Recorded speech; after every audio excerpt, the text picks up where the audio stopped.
Welcome to Passing the Plate, the podcast that's all about food, traditions, and the wonderful connections they create. I'm Lisa Lisson, the genealogist and family history expert behind Are You My Cousin? And I'm Ashley Covelli, the food writer and recipe developer behind Big Flavors from a Tiny Kitchen. We'll be your guides on this flavor-packed adventure. We're not just talking about recipes. We're diving into family history, exploring new cultures, and preserving favorite recipes for future generations. In short, we're celebrating the stories and tastes that come with every bite. So grab a seat at the table and let's embark on a journey of flavor, tradition, and connection. This is Passing the Plate, where every episode is a feast for the senses and a celebration of the ties that nourish our souls.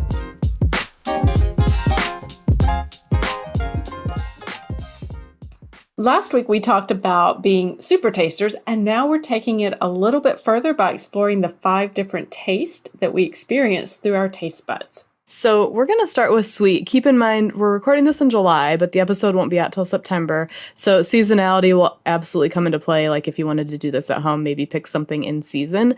But luckily right now, summer fruit is nice and sweet. So after our cumin and coriander episode that we did, I'm excited to hear how Lisa will describe these items because I can't always articulate quite exactly what it is I'm tasting, but I'll do my best. But Lisa has proved, what did I say? You were a taste sommelier or something, or a spice sommelier.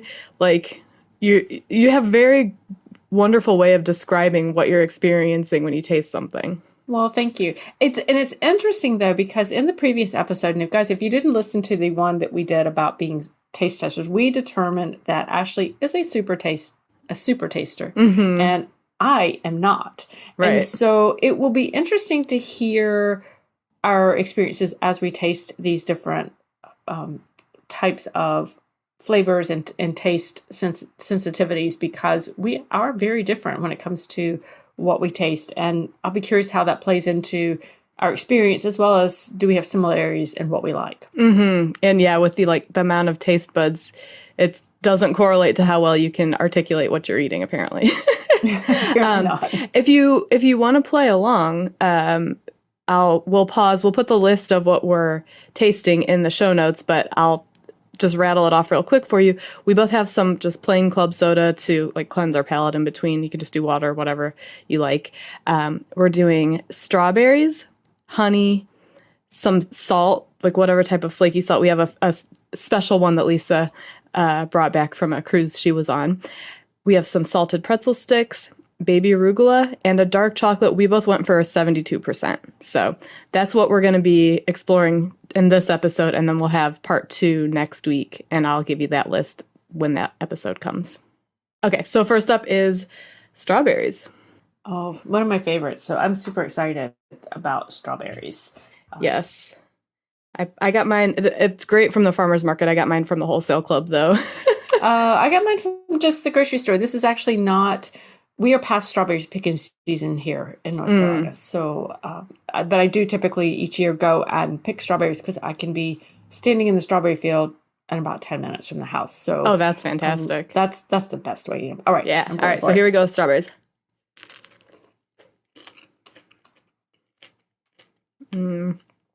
I love fruit. I actually kept the strawberries off of my parfait this morning because I knew I'd be having some now. Oh, well, it's taste. Mine. This was a really good batch that I got from the store. Very sweet. My favorite fruit. Definitely one of my top 3 favorite fruits. So it was a pleasure to really be able to have these and have them again at lunch when I did go down for lunch. So definitely very, very sweet, but not overly so, I guess. Mine was a little tart. And I'll, on the inside, I learned this years ago from a local, this guy that has, or had, I don't know if it's still around, a market that sold a lot of things from local farms. And he said, strawberries, when you buy them from the store and you cut into them and they're white inside, they're red on the outside, but they're white inside. He said, if you have a really fresh, farm fresh, or not orchard, what is it? I guess just at a farm. Mm-hmm. Is that field? What they field? Yeah, from straight from the field. Mm-hmm. Usually when you cut through, it's red all the way through. So mine is, I wonder if that's why mine's a little bitter. Mine's white inside. And mine is actually quite red. So, yeah. So that could be, and that's not something you can tell before you buy them. No. Other than just picking them up from the store I mean, versus from a farm. Yes. Yes. I got lucky this time. Yeah. Well, if you ever do find yourself with strawberries that aren't super sweet, you can always macerate them. So just sprinkle a little sugar and let them sit, and you kind of stir them every once in a while, and then they get nice and juicy, and that's great on pancakes, or strawberry shortcake would be fantastic, or I'm into that. Waffles. Yeah. I would definitely be into that. So I would say, even though sweet, like mine was a little more tart than I was expecting, maybe. And it's been a few hours since I brushed my teeth, so I don't think that the toothpaste is affecting that. No, probably is. Sometimes you just get a tart strawberry. Yeah. All right, so I have honey. There's so many different types of honey. I'm just going straight up clover honey right now. That's what I did, was the straight up clover honey. Because it's typically what I have on a regular basis. Mm-hmm. And seriously, what's not to like about honey, guys? I love honey. And honey with berries. Yeah. I do honey and berries on yogurt a lot of mornings. Now, this is obviously, honey's super sweet. Right. We know that from that last episode that I have a very, we call it sweet tooth. But I'm sensitive to sweetness, but I actually really like it. How about you? Because I know you also rated really high on the sweetness. Sweet sensitivity. Sensitivity, but you said you're not always really into the sweets like I am. So I wonder if part of it is I like more naturally sweet things. So honey I do really like. Things like creme brulee is like too much for me. Or like we were saying, the Cadbury cream egg, that's a little too much for me. Or just I have to have it in very small doses. But I really do like honey, especially just like a little drizzle over some berries and yogurt. And then there's also like lots of different types of honey. I've found sometimes, depending on the types of flowers, and this might go back to the super taster thing, there's a flavor in some honeys that I don't particularly care for, and I think it might be based on the types of flowers that the bees are pollinating. I think you're absolutely right on that. Absolutely. Yeah. So yes, because when I was growing up, and we talked about this actually in a future episode when we talk about our apples coming up in the fall, but not only did my family, we would buy apples on the side of the road, we'd get mountain honey. And my, uncles would have their favorite, I don't know what you call it, the honey guy. Apiary. Yeah. And that they would go to, and it was based on, I think part of it was just based on the really good stories that the guy could tell, but also the taste. And they would have the different, very specific, where his trees were, and so where his bees were making the honey from, and what types of trees. And so definitely a different types. And even I can taste them, and I don't have a lot of sensitivity when it comes to discerning those kinds of things. So right. Absolutely. Well, and then you also have a lot of infused honeys. So there's like, Mike's Hot Honey is a very well-known example of a spicy honey. I have a truffle honey that is actually, it's very potent, that flavor, but I like using it on, there's an eggplant. It sounds weird. It sounds very strange, but this was like a copycat off of a recipe from a restaurant that's no longer around. So it's 2 really thin fried eggplant cutlets with manchego cheese in the middle, and you make it almost like a grilled cheese. And then you drizzle it with truffle honey. You could just do regular honey, but with a little truffle honey, it is... it's so good because you've got like the sweet, the salty, like savory, you got a little crunchy from the breading on the eggplant. It's that's a really good one. And salt really brings out sweetness in things. So a lot of times adding a little bit of salt will actually make something sweet taste sweeter. Yes. I think that's kind of where sometimes you hear about, and I think you've talked about this, putting salt on watermelon. It brings out that sweetness of the fruit. Definitely. Or on top of a cookie. Yes. I've not tried infused honeys before, so that would be really fun to try that sometime. I'm going to have to put that on my list and look for that. I think they sell like small bottles of the hot honey, but I'm sure you could also make your own. I don't know if you would need to like warm it. I've never done it, but I'm sure you could make your own. Like we were talking about in the Spice Blends episode, how you could, instead of buying a whole big bottle of something, you could just make a little bit. So Yeah. I bet you there's a way to infuse your own honey. I bet there is. Yeah. I bet there is. Meh. Always more Definitely. fun things to experiment with. Always. All right, guys. So next up, we're going to taste. We're going to leave for our sweets. So we're going to taste our salties. And as I've said, you guys know I have the sweet tooth, and my affinity for salty foods is actually much less. But I do enjoy salty foods. Don't get me wrong. I just don't actually crave them as much. How about you, Ashley? I definitely lean more salty than sweet.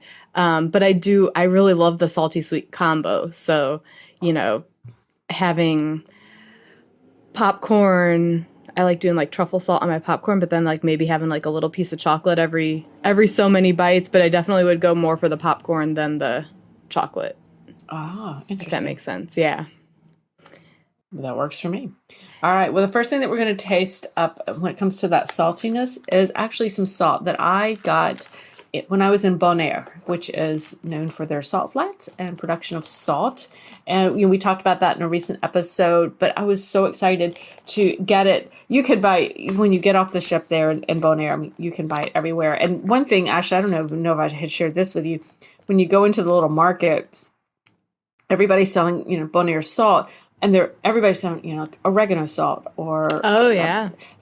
I can't remember how many different spice blends I saw with it was really a single spice and the salt. Plus the salt. And I had to look a little bit because I needed to find just regular salt because I like to keep mine separate, as we had talked about in previous episodes.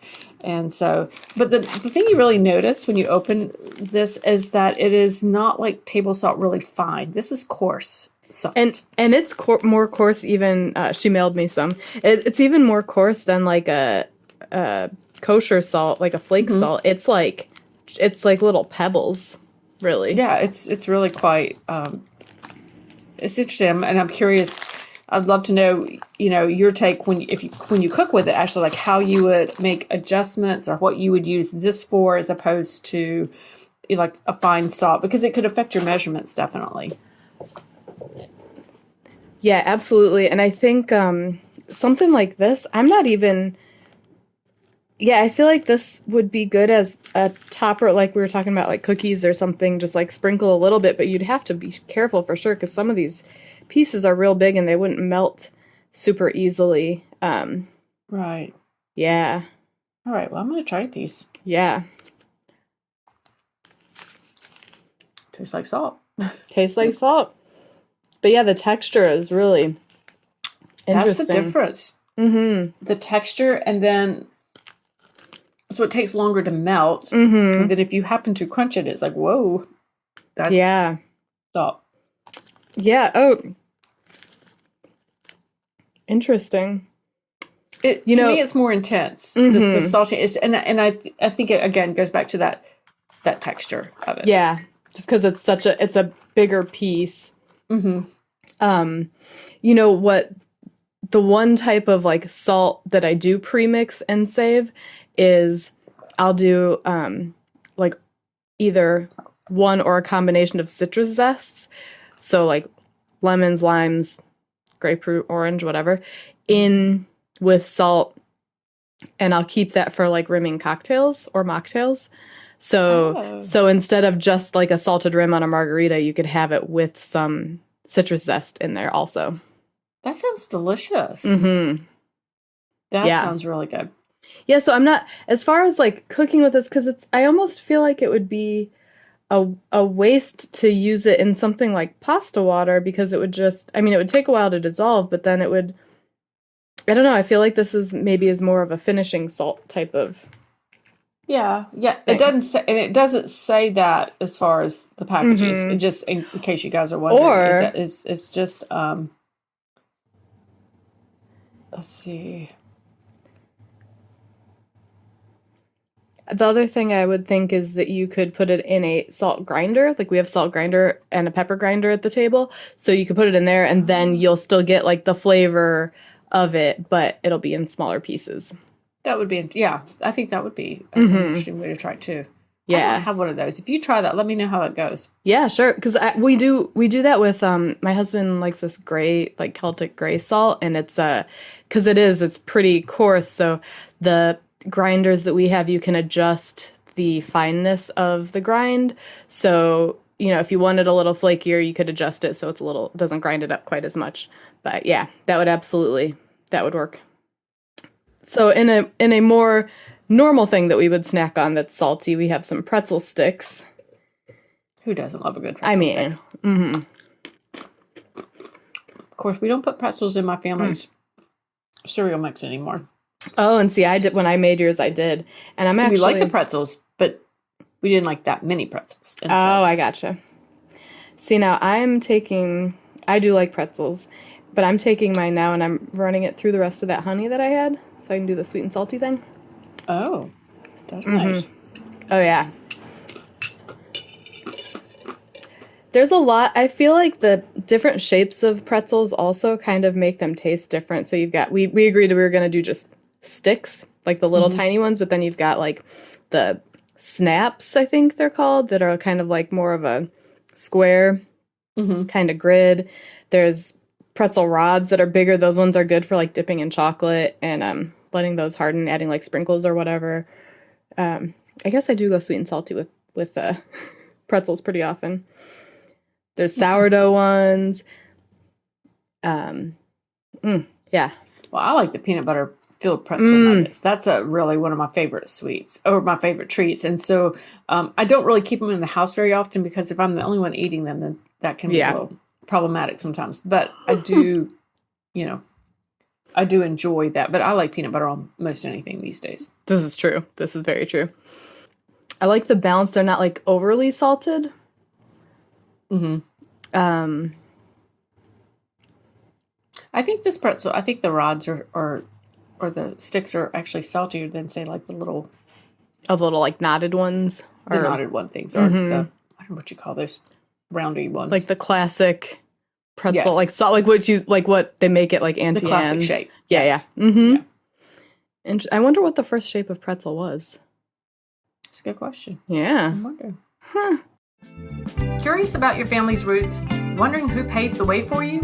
Delving into your family history is like embarking on a thrilling adventure, but taking those initial steps can feel quite daunting. Are You My Cousin is your one-stop hub for tools, resources, and information to find your ancestors and uncover their stories. Dive into a treasure trove of helpful articles and captivating tutorials full of my favorite tips and strategies to decode your family's past. Whether you're a seasoned pro or just dipping your toes into the waters of genealogy, Are You My Cousin equips you to unearth the captivating tales of your ancestors. Let me help you start finding your ancestors with the Big Genie List, a free guide that I've created full of my favorite websites and resources to help you grow your family tree. To download your copy of the Big Genie List, head to lisalisten.com/biggenie. All right, so we've had sweet, we've had salty. Should we move on to bitter, which will be last for today? Bitter. And because we know that from our last episode, from our looking at our taste buds and our DNA traits, that we tend to like bitter things. That we have no, that wasn't quite right.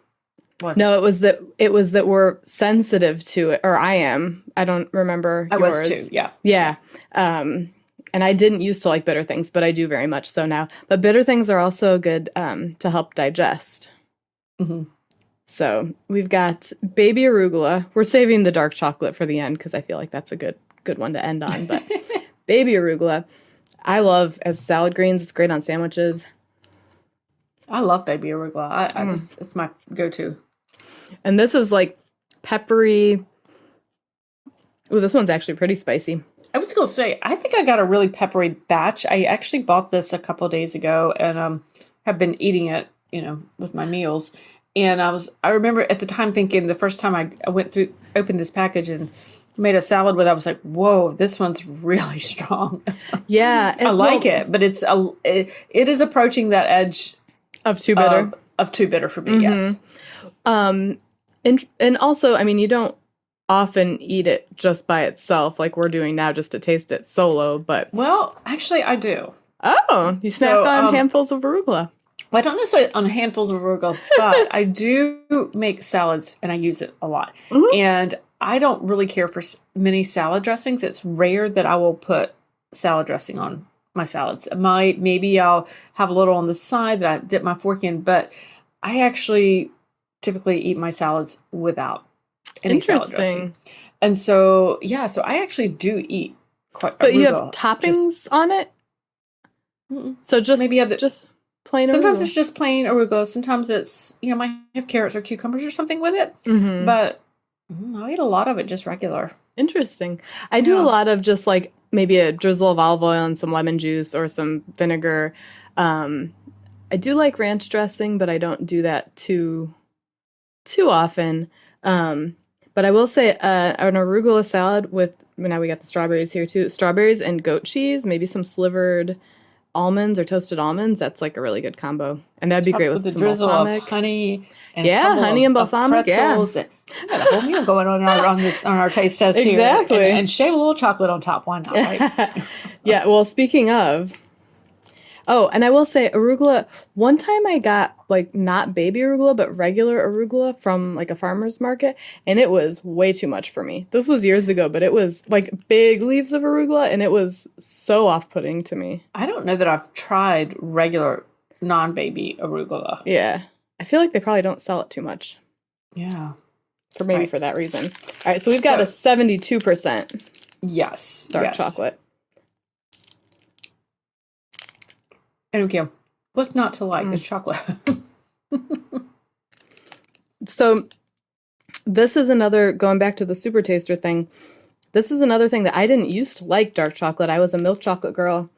But now I'm definitely a dark chocolate girl. And it's not creamy in the same way that a milk chocolate is because it's not full of milk.